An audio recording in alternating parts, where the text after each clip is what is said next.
Hi, I am now live. Am I staying live? Is that the plan? Excellent.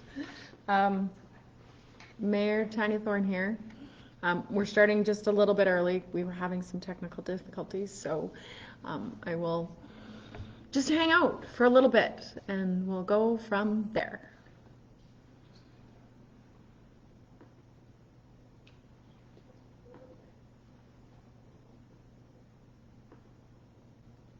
Okay, so I think everything is connected and we're good, and but we're like 6 minutes early, so we're gonna just hang out for 5 minutes. I'm gonna stop talking, so go get a drink, go watch 5 more minutes in the hockey game, and if you've joined and you know what the score is, the last time I saw it was 1-0 for Edmonton, so feel free to pop it in the chat to update what that score is.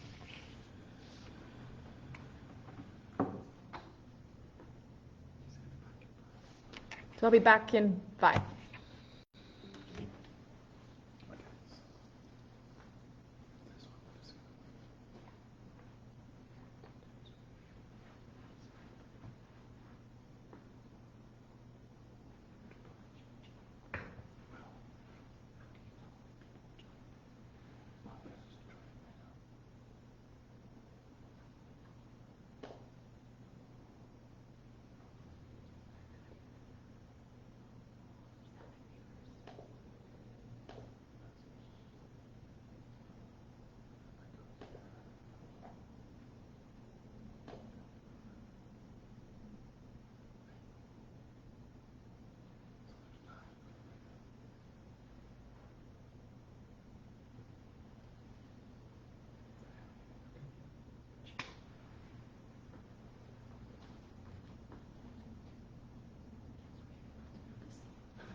Has anybody got a score in the hockey game? Is anybody watching the hockey game?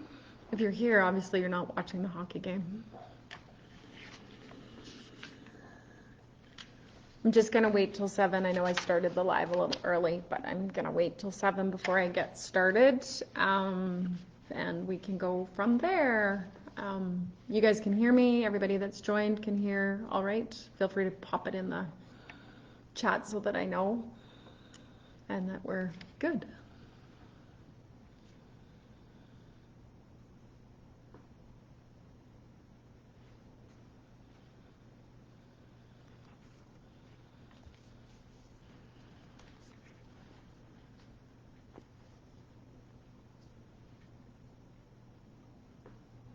Anybody have any exciting things that happened today?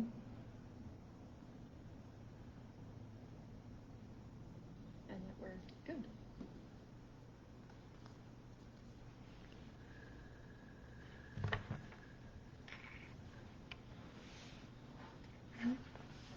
Alrighty.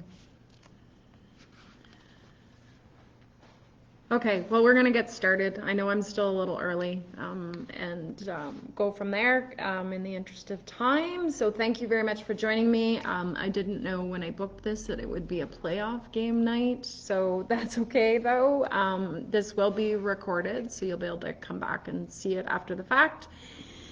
And we can go from there. So I'm going to try and leave about 30 minutes of time for questions at the end. So if you have questions as we go, please pop them into the chat and I will try and answer those. And then I will also do some myth busting at the end. So the intent tonight is to talk a little bit about growth.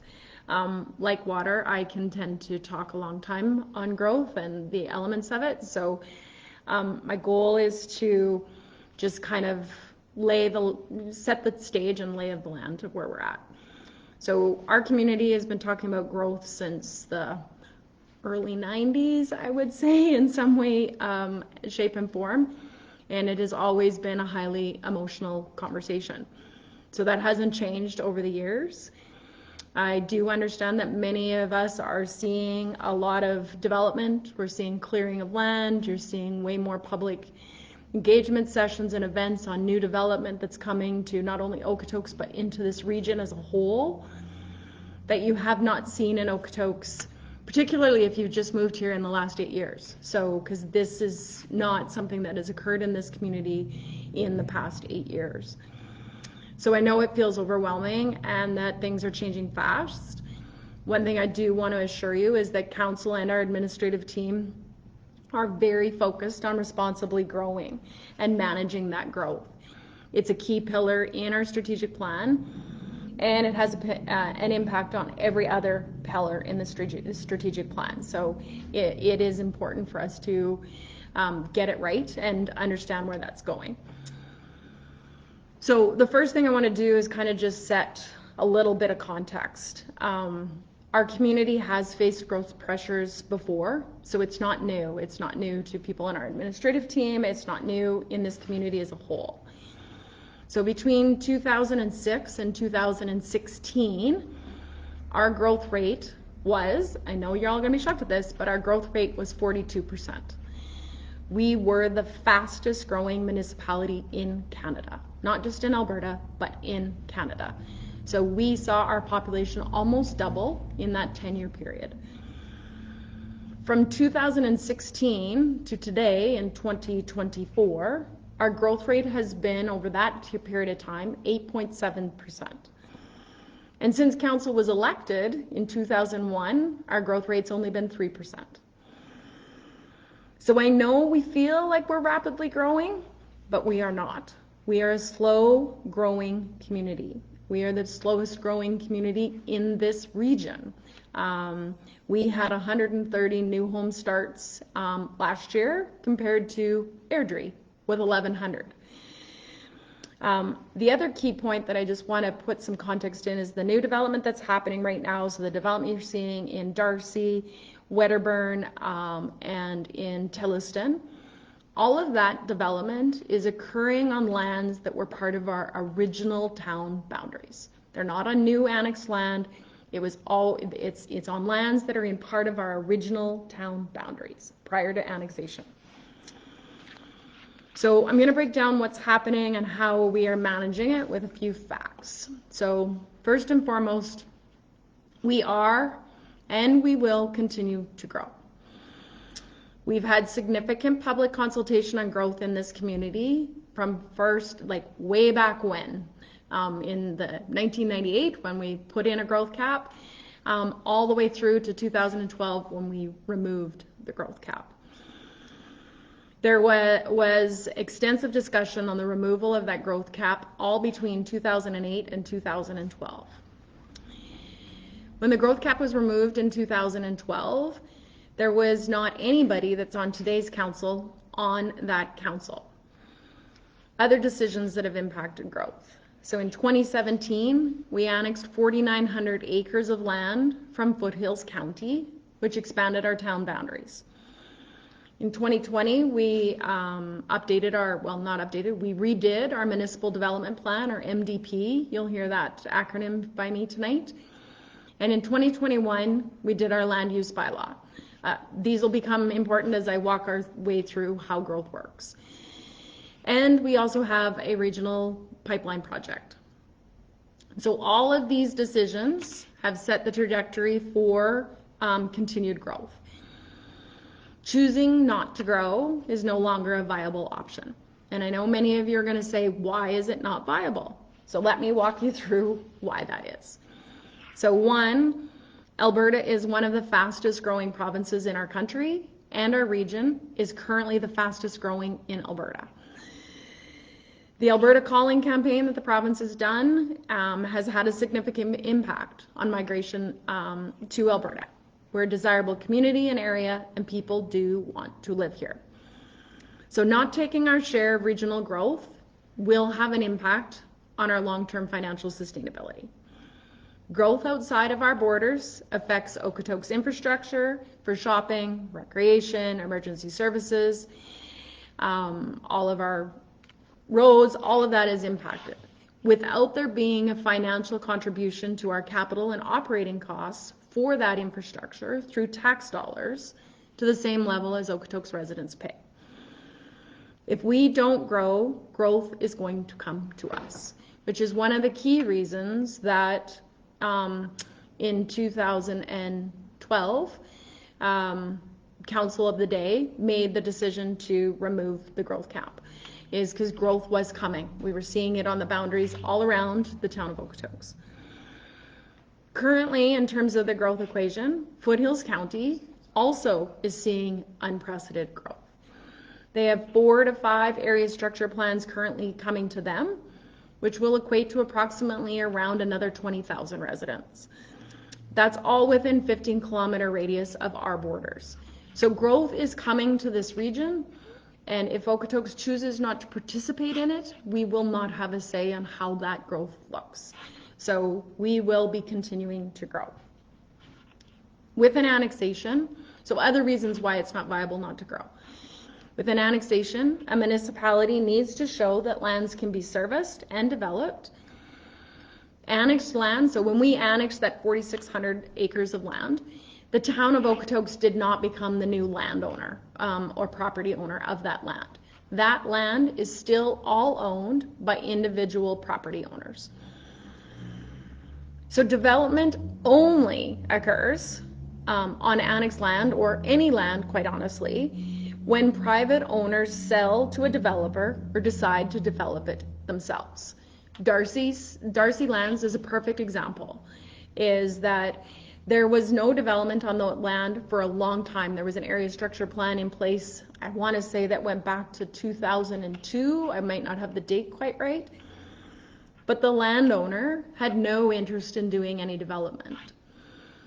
When that landowner passed, his family had a different view, and they sold that land to a developer.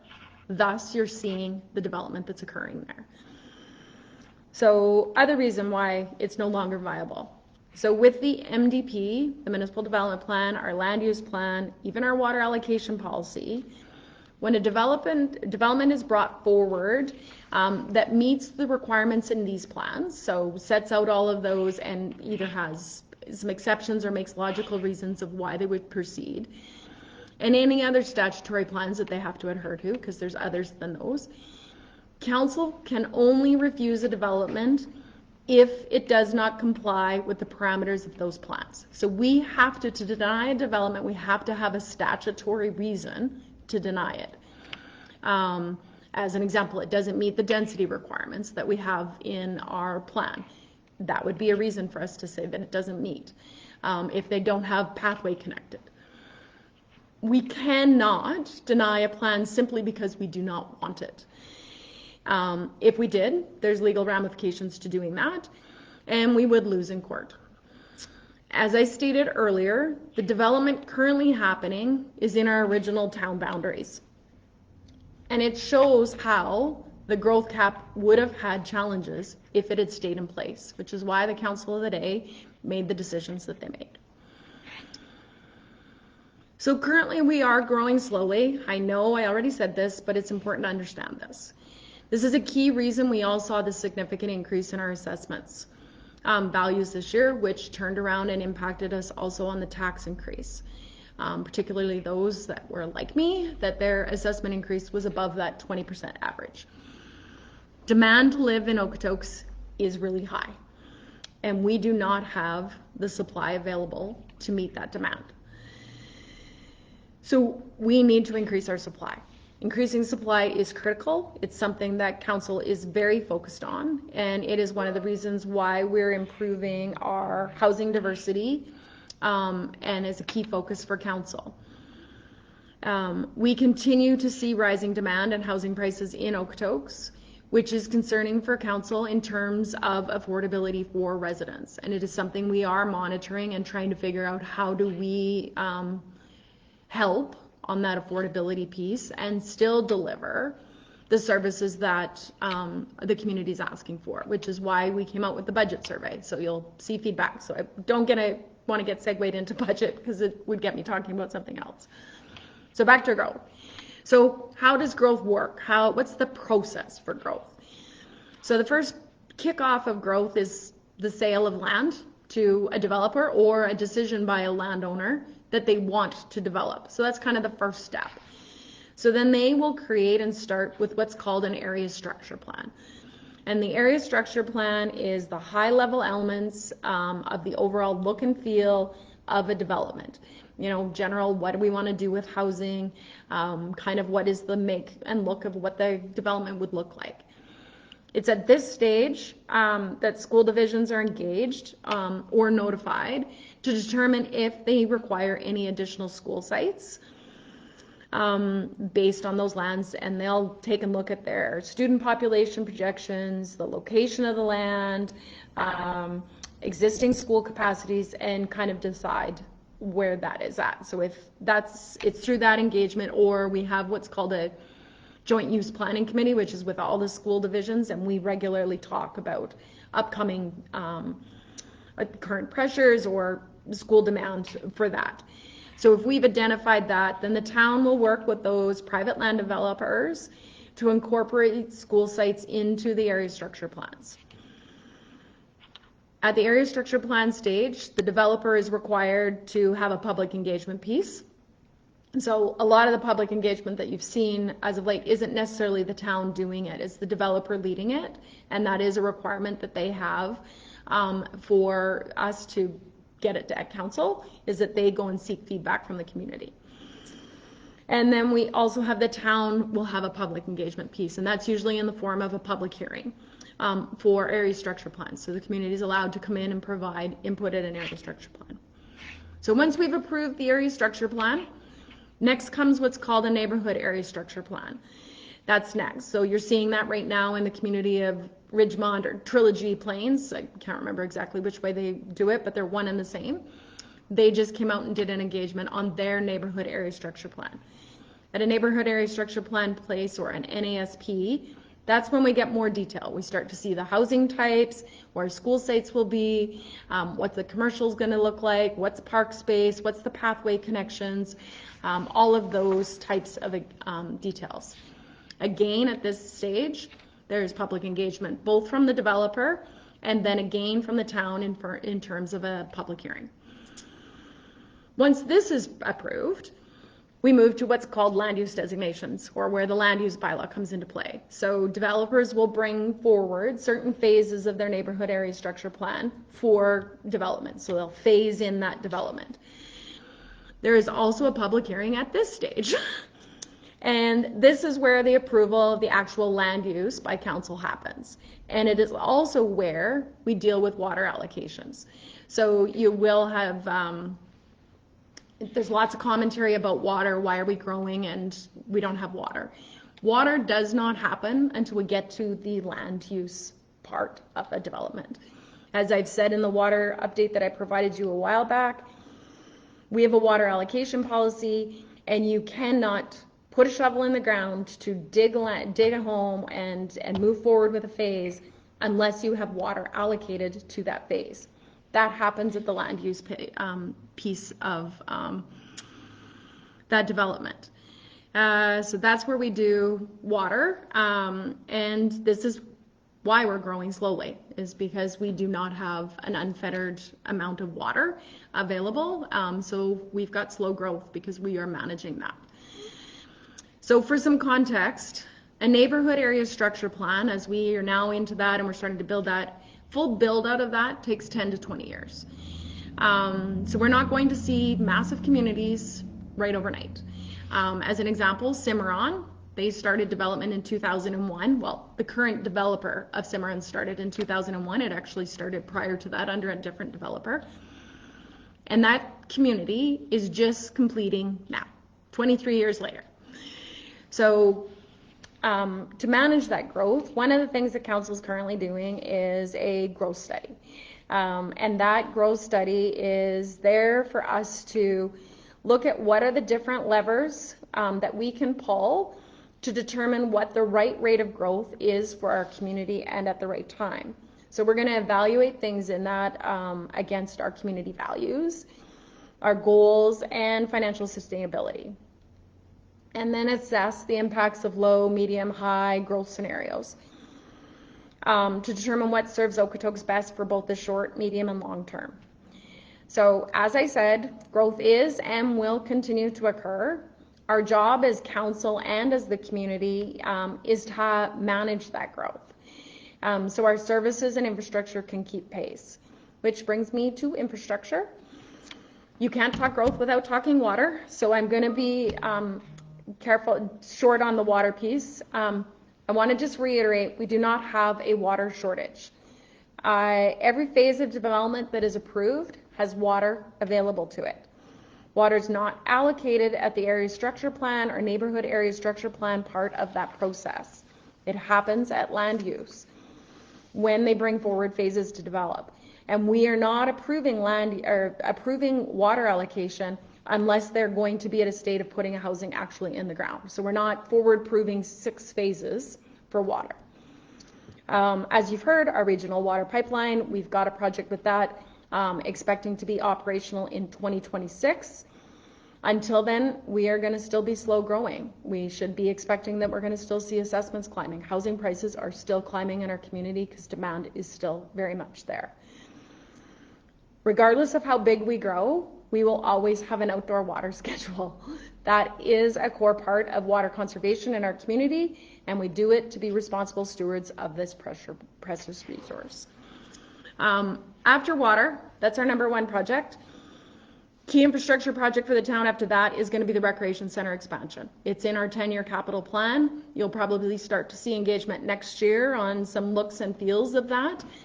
It's slated for timeline of 2026 through 2028. I don't think it'll take that whole period, but that's the timeline that's there. In conjunction with that, we are doing some work at the field house as well with our partner Foothills County in terms of looking at our future planning for there.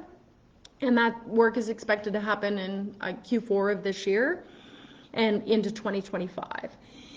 One of the key changes that council made last year is adding all of our recreation amenities to our offsite levy bylaw. So our offsite levy bylaw is designed to make sure that growth is contributing to our capital for infrastructure that we need for growth. So whether that's roadways, in our case, recreation expansion. So that's a recent change. We're one of the few municipalities that have an offsite levy for recreation.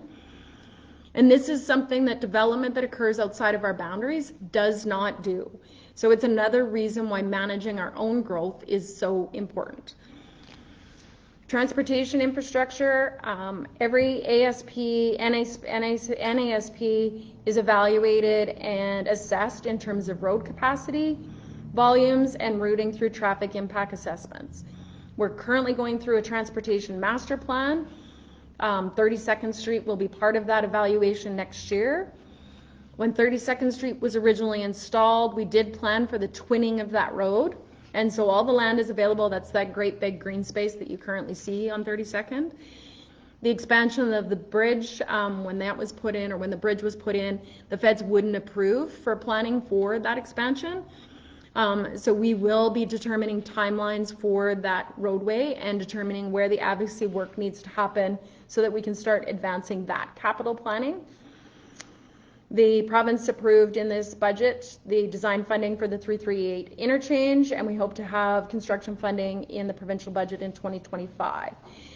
That will be our primary request from the province unless things change. The other question I get a lot of is school sites. So currently planned in our plans is we have a school site, Foothills School Division has a new high school on the Wedderburn site. Capacity is about 1,200. The province approved design funding for that this year. We are hoping for construction funding next year. Foothills School Division also has a site in the Darcy lands for a new K-9. There's about a 900 capacity there, which that still has not been approved for funding. And then Christ Redeemer has Good Shepherd Rebuild, which is a 900 seat capacity, which is an increase from the current by about 300 seats. That has been approved for build.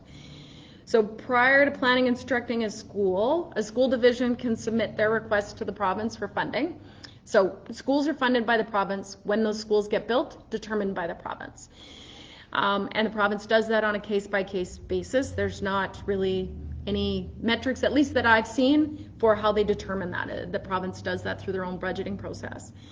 Our role as the town is to provide adequate school sites to support existing and future growth, and complete all servicing to those sites prior to the school division even being able to submit their request for budget funding.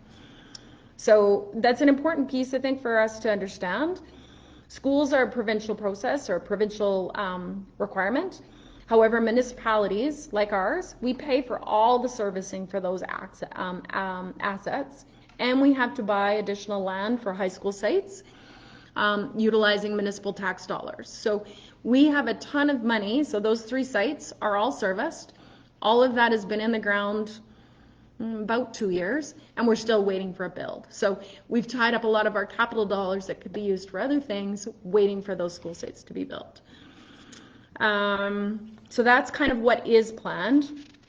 In terms of stuff that is for future, so the Tilliston site, there is plans in there for 5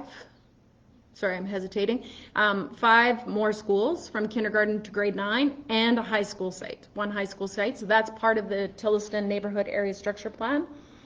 Ridgemont does not have any school sites planned in it.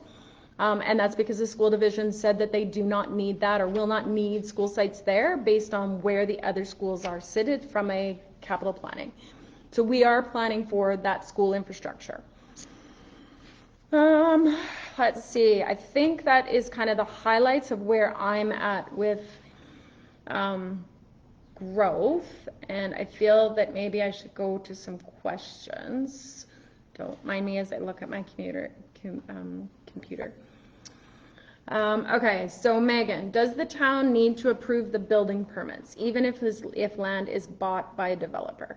Yep, so we absolutely will approve building permits through safety and development with that. Again, to not approve a permit, we have to have a safety code or a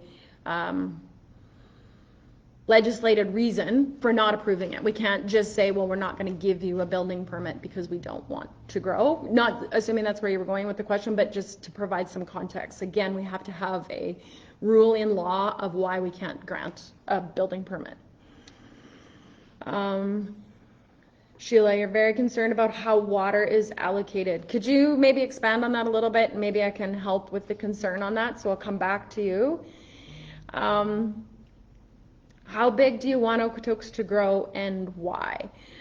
I don't know if I have a number for that, Wayne. I can say that through the regional planning, the Calgary Metropolitan Regional Planning piece, from a regional growth perspective, the region is expected to see between 1 and 1.5 million people across our whole Calgary region. So that's kind of Airdrie to Cochrane to Strathmore, south to High River, including Rocky View County and Foothills County. And in that, the projections when that was done, which was in 2021, was that Okotoks would see somewhere between 70 to 80,000. Whether that happens, again, it depends on where people decide to live and what development looks like. But we do have land in our borders that would facilitate us getting to that type of a population. I don't believe that that is going to happen overnight, which is partly why we're doing the growth study, is so that we can take and manage and look at what kind of growth rate do we want to do and how do we manage that. So some of that is how we go about approving ASPs. So we might get 3 ASPs, area structure plans at us, potentially, at the same time. What the growth study is trying to do is how will we prioritize those? Because as a municipality, financial sustainability is important. And so we need to be able to manage, so financially, the infrastructure that's needing to go in for those.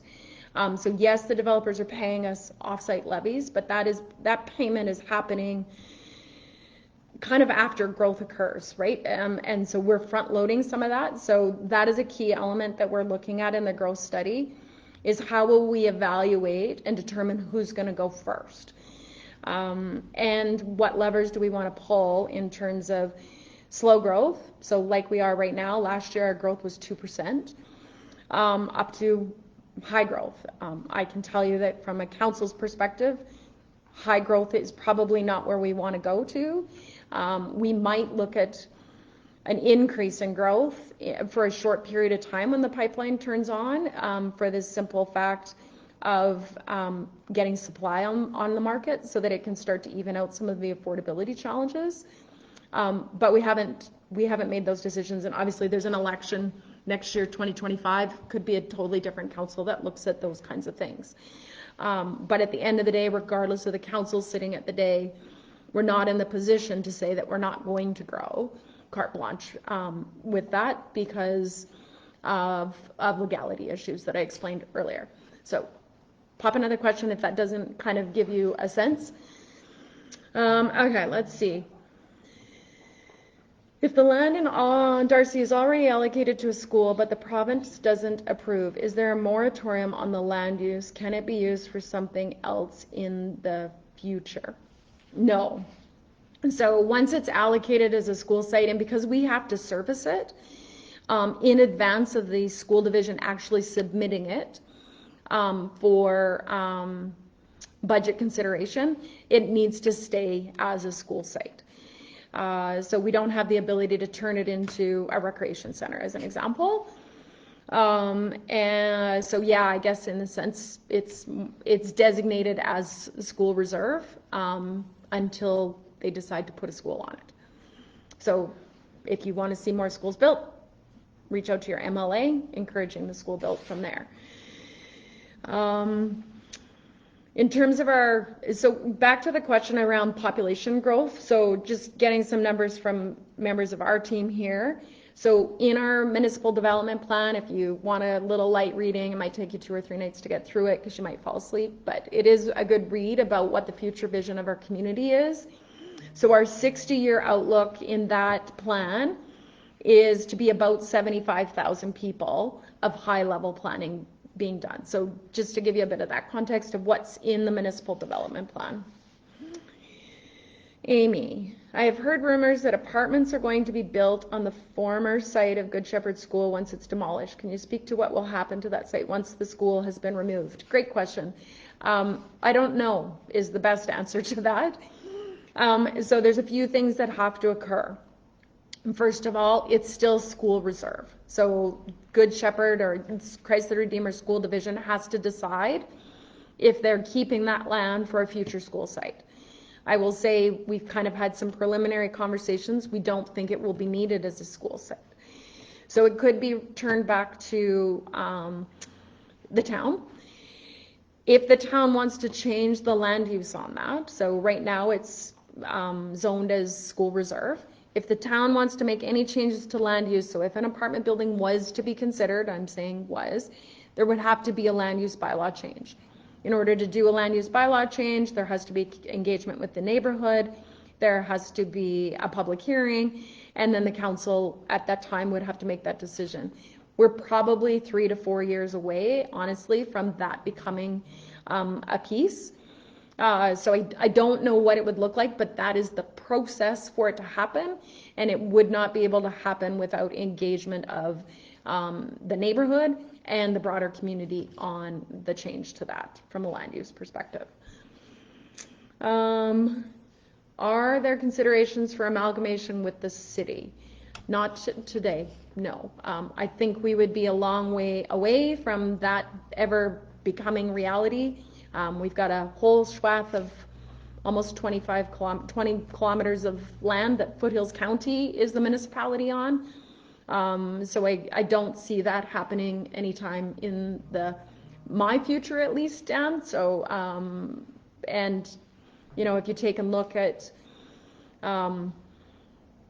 areas like Chestermere or Airdrie, where, you know, the city is getting much closer, I don't see that happening there. You'll see municipalities continue to be their own independent municipalities, is my thought, but I can't speak for what everybody would do. That would be, if it ever came in front of me, I wouldn't see us wanting to not be the town of Okotoks continuing. There'd have to be some real solid reasons of why we would consider an amalgamation, and I just don't think the benefits would be there. With more frequent hotter, drier conditions, how do we ensure Okotoks will have enough water for the town as it grows? Great question, Sheila. So one of the things that we monitor, so obviously we've got an outdoor watering schedule that's in place for a purpose, and that is to make sure we focus our water to highest and best use, which is for life, economy, and animals. And we monitor, so we consistently water or watch what we're using on a residential basis. And we make those adjustments as to where we're at for how much water we will allocate to new development. And then we are also monitoring that new development in terms of usage. So we are trying to do that. As we move into hotter and drier, you've heard me, I'm encouraging our entire community to start thinking about how they make a 10% reduction in their water use. It is a choice for us as a community how much water and where we use it. I do believe that as a community we are very conscious about water. We've got one of the lowest consumption rates here, and we will continue to manage that and manage the supply that we have in the best way that we can.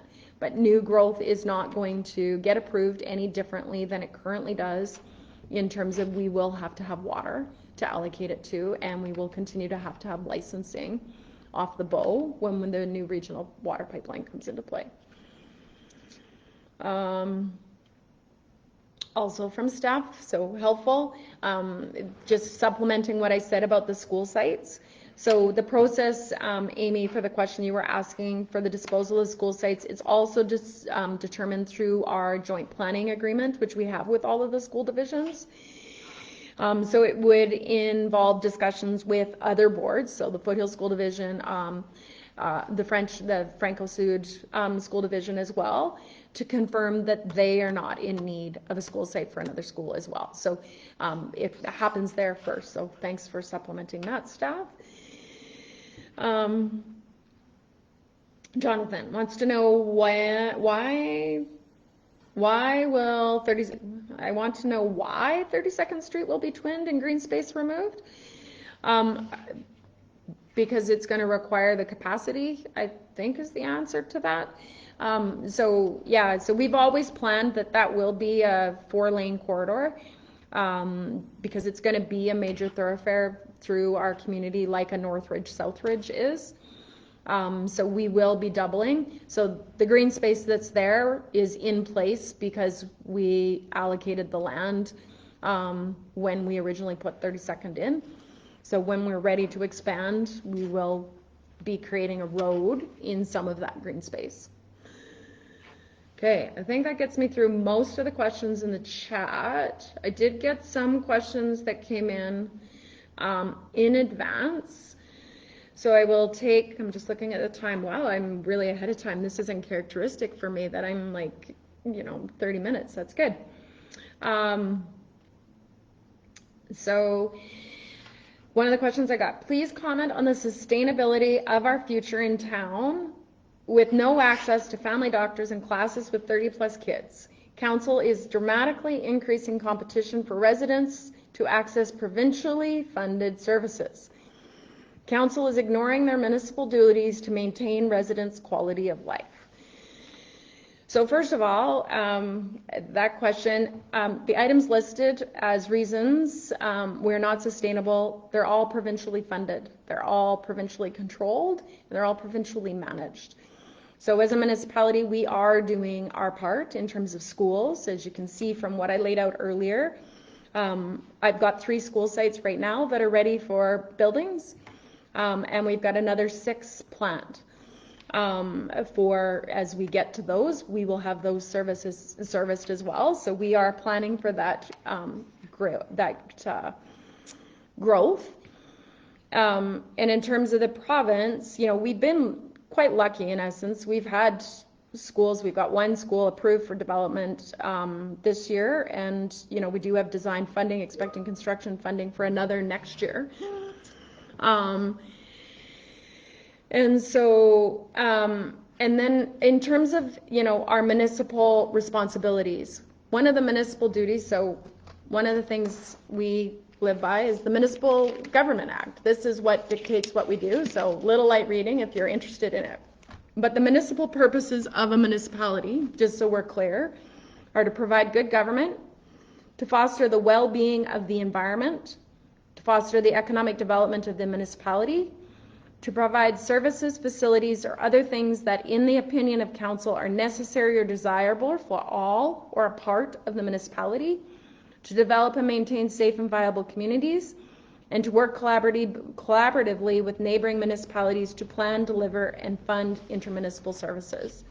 So the concept of maintain residents' quality of life isn't listed in there. I think it's built in, but I think we could have a really robust debate on quality of life, because there is a bunch of people that are currently in our community or working in our community that would say that their quality of life isn't happening here because they can't get housing. And so I think there could be a huge debate around what does quality of life mean. I had some questions. I won't read them all out, but I had a bunch of questions around industrial growth, which I think is a really important piece. Industrial and commercial growth related to that. So does council have any plans for industrial growth? Will there be any focus to attract businesses to set up shop? Not looking about retail or restaurants, but actual businesses that provide salaries to which families can live on. I believe that our town needs to put more focus to contribute this tax revenue and create a better work-life balance for our citizens. 100% agree with that question. So the town has limited lands that support commercial and industrial opportunities, and this has an effect of pushing employment options to other locations and increases requirements for residents to access services and employment elsewhere. So the growth plan for the town, including, road access, interchange, all of those things in servicing for North Point. So you probably saw we did a public consultation on the North Point area structure plan. So that is a development that is actually not currently connected to development in town. It's out on the 338. Integrity Post is out on 338. And it's an area there kind of along the number 2 and kind of the first quarter section coming in. And we are looking to advance that area structure plan. Typically, we don't leapfrog development, and what that means is, planned development over greenfield development. But this is an area that is planned completely for commercial and light industrial, very much focused around the Integrity Post piece. And so we are looking to advance that for exactly the reasons in your question around we need to diversify our tax base. We recognize that. We're also in the process of doing an economic development strategy that will be focusing on some business attraction. That hasn't come in front of council yet. I'm expecting that before, early in the fall, is when that will be there. And the whole point of that North Point area structure plan is so that we are prepared and ready to take advantage of the 338 interchange when it comes, because that is going to create a whole new corridor into our community compared to the number 2 or the 2A that exists there. So that's kind of our plan around industrial development.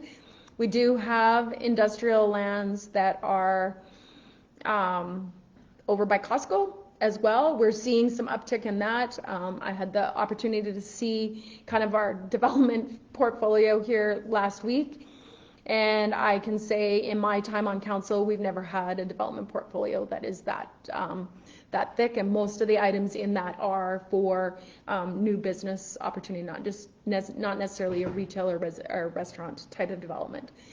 One of the challenges that we do have in Okotoks is that we've got the Aldershot corridor, which is great, but they develop to a different standard than we do here.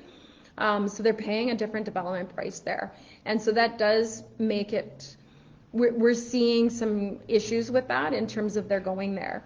So we are currently doing some work around, because we don't control the land prices that's all in here, back to that private owner piece. The town doesn't actually own any land from a industrial land perspective.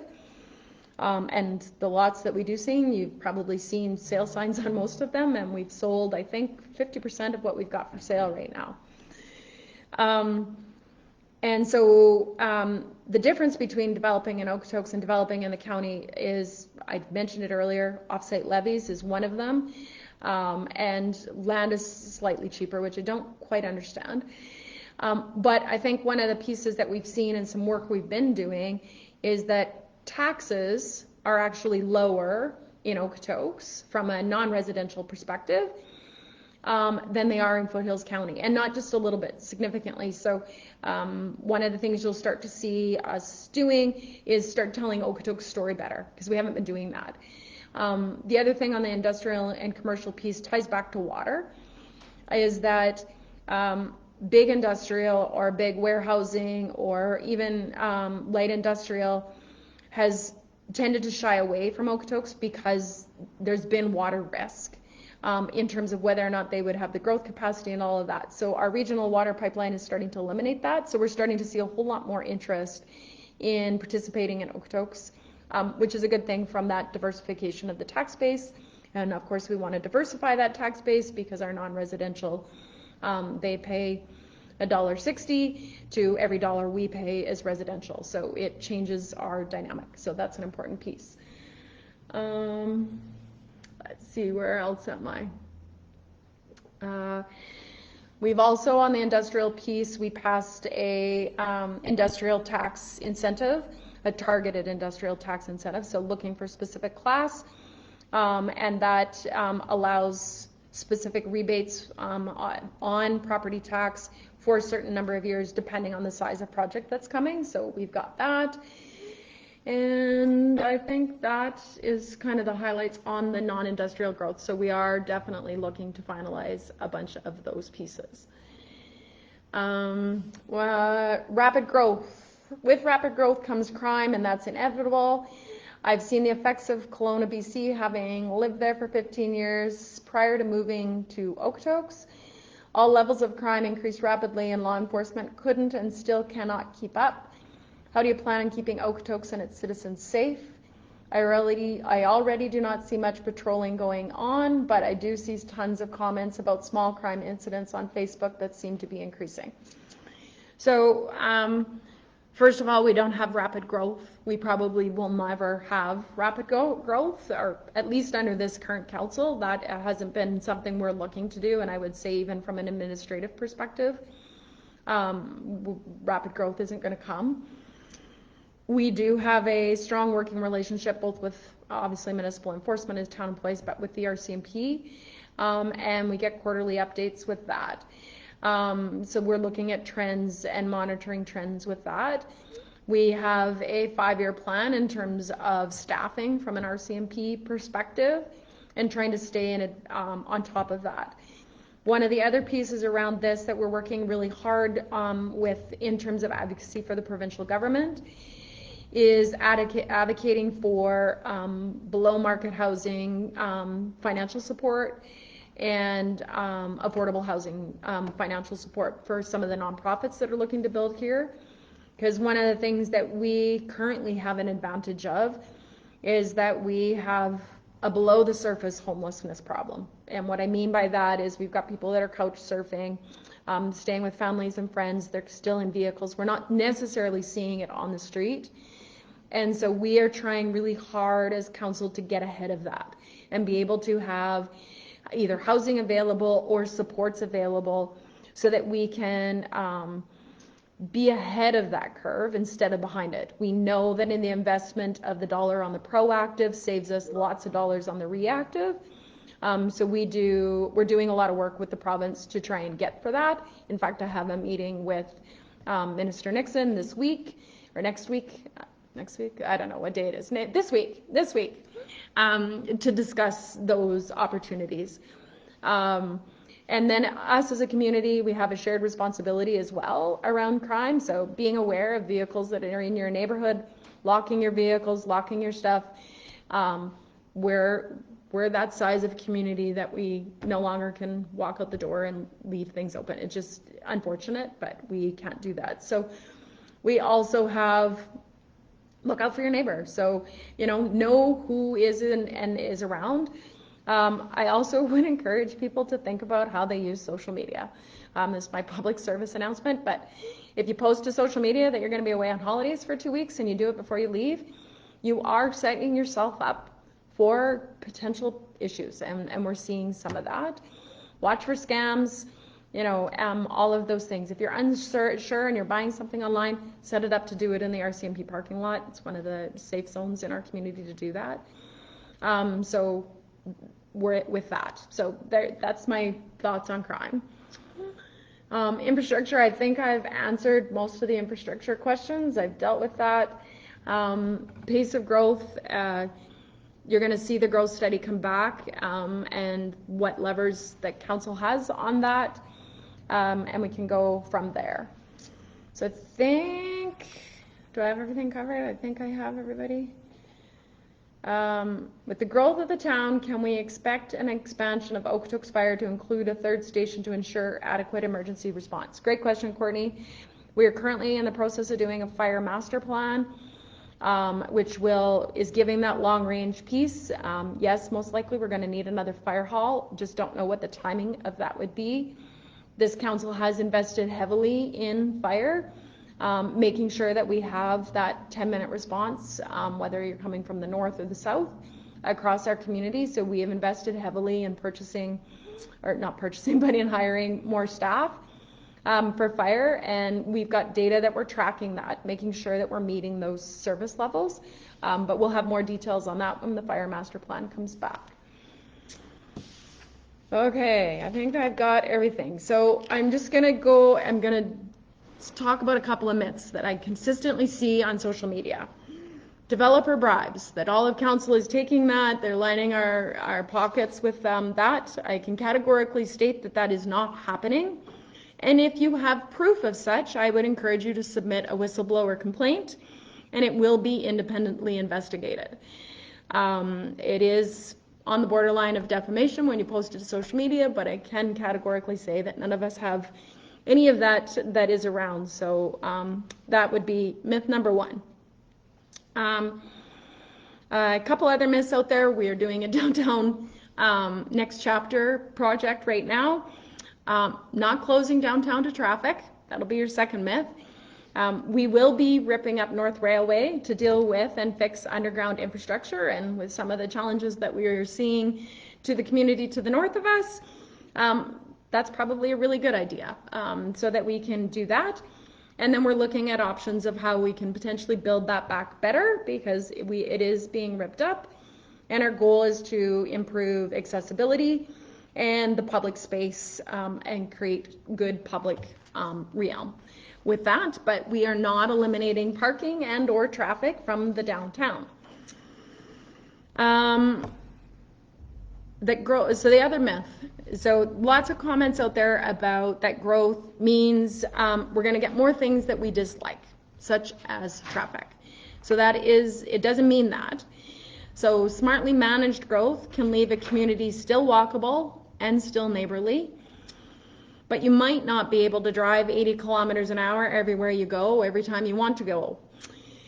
And it's about the type of community that we want to grow into. And each of us is going to do our part to keep and enhance the things that we love about Okotoks. That's our shared responsibility. If there's things that you love about this community, I challenge each of you of what are you doing to make sure that the pieces that we love, we're all doing those things. So we all have a shared responsibility to build the community that reflects the values that we currently have as the community. And then the other thing is around water. So there's lots of conversation that there seems to be some belief that there's a fixed amount of water that is required to accommodate growth. We could, as a community, choose to grow using less water per person. There's communities around the world that use significantly less water and get by on significantly less water than we do. And it's about choice on how we collectively as a community want to use the water we have. So we do not have to choose to pay to remove water from the sheep or the bow, to treat it to a safe drinking water standard, and then pour it on the ground. So that is a conscious choice that we as a community could make. So we don't have a water shortage, and we are very much a water conserving community, and one that is looking to maximize the best value of that water. And from my perspective, that's the ability to turn on my tap and drink from the tap.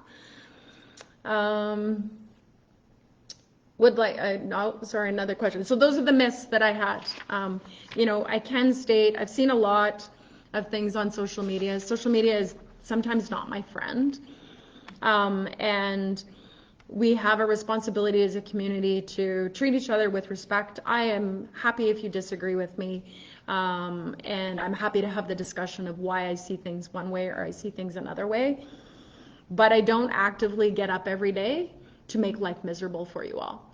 That isn't my plan. I don't actively get up and try and find ways to destroy our community. I have lived in this community since 1989, and I have a great love for this community. So it's sometimes tough to read some of the stuff that is posted on social media about what my intended plan is. So I would just like to dispel that myth with that. And then a couple other questions that I didn't touch on, so I will quickly do those just because I'm way ahead of time here, so efficient me. So a question from Jess, would like to know the timing for the twinning of 32nd Street as it is getting quite congested at times. Don't have a timing for you yet, Jess. It's one of the things we will be looking at next year in the Transportation Master Plan. The last traffic impact analysis that was looked at, I agree there is congestion certain times of day. School going in and school coming out are particularly, but the rest of that roadway is functioning as expected. So we will be looking at that next year. It is currently not, I can tell you right now, in our 10-year capital plan, but we do think that that's probably going to shift, which is why we're looking at a new traffic impact analysis on that. And there was one question that was submitted in advance that I forgot. I'm just trying to find it because there is a really good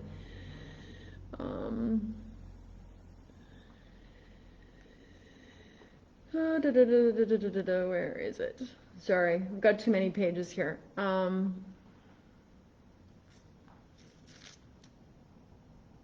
Anyways, the gist of the question, I can't find it. The gist of that question is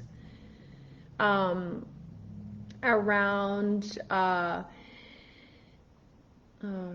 seriously, I can't find it. I read too many things.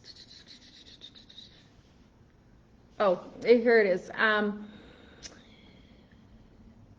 Council is enabling developer profits over resident well-being. Where's the vision beyond paving our delightful small town character, upgrades to amenities, eco-friendly businesses, and smart urban planning should take priority over suburban sprawl that's pricing locals out. So, one, we're not sprawling. I know because we've got new development, it feels like we're sprawling, but we're not. We have increased densities in our municipal development plan so that we can maximize the investment in the infrastructure we're making. So the kilometer of pipe that we have to put in the ground, the kilometer of road, the kilometer of sidewalk, that kilometer of whatever infrastructure it is, it costs the exact same whether we have one house on that street or we have 10 houses on that street. So if there's only one house is contributing to the cost of putting that there. If there's 10 houses are contributing to the cost that's there. So that's why you're starting to see increased densities along that. And then the other question that I had is around why can't we do something different than housing in developments? One, we don't own the land. And Municipal Government Act dictates how much land of a developer is put to green space, schools, parks, and everything like that. And currently, it's only 10%. As the municipality of Okotoks, municipalities across the province, we have been advocating that needs to increase. 10% isn't enough for us to use for a high school. So it really impacts what happens with parks and everything else of that green space amenity. Pathway systems, all of those things. We have a really good relationship with our developers right now. They have been putting in amenities that they're paying for, community garden in Darcy, the pump track in Wedderburn, Tilliston's got some different pathway systems and an increased environmental reserve, all to kind of meet those requirements. So we do work really hard with that. And in terms of our water capacity, I did have a question around our statement made, I guess, around that we've got the exact same system as Calgary and we're not investing in our infrastructure. That is categorically incorrect. We do have a redundancy in our system. We would not see the same type of situation as Calgary because of the redundancy that we have. Doesn't mean we can't have a water main break and it would have an impact on us, but we're not as tied to one water main as the city of Calgary. We also have an extremely tight leak system in our community. Our water team does a really good job and they're increasing that. We're actually trying new technology so that we can identify leaks earlier. And it is one of the reasons why we're advancing that downtown, well, not advancing, we delayed the downtown plan, but why we're moving that downtown plan forward is because the infrastructure under that particular roadway is costing us a ton of money to continuing to patch. And we have been delaying it. We delayed it because it was right when COVID was supposed to happen. COVID happened and we were supposed to do it then, but businesses were feeling a huge impact, so we delayed. So we will be doing that next year in 2025 to address that infrastructure weakness and shortage. It's the oldest infrastructure we have in town, actually. I think that has me clear. Oh, a couple other questions. Okay. The twinning of 32nd Street will also be dependent on the growth that happens in Ridgemont and in the East Wedderburn quarter, so where the Meadow Ridge School is in that area, and the phasing and timing of those developments moving forward. So that'll also have an impact on the twinning of 32nd Street. Thank you, staff. And our density requirement for all new development now is 12 units per acre. And that makes us one of the most efficient users of the infrastructure in the Calgary region. And then final question, Sarah, if you have time, can you address recreational sites like pools and arenas in all this growth, please? Yeah, so Sarah, I don't know when you tuned in. We have an expansion plan for the recreation center. It's planned to start next year with development happening. I think it's 2026 through 2028. That development, that expansion primarily will focus on expansion of the pool.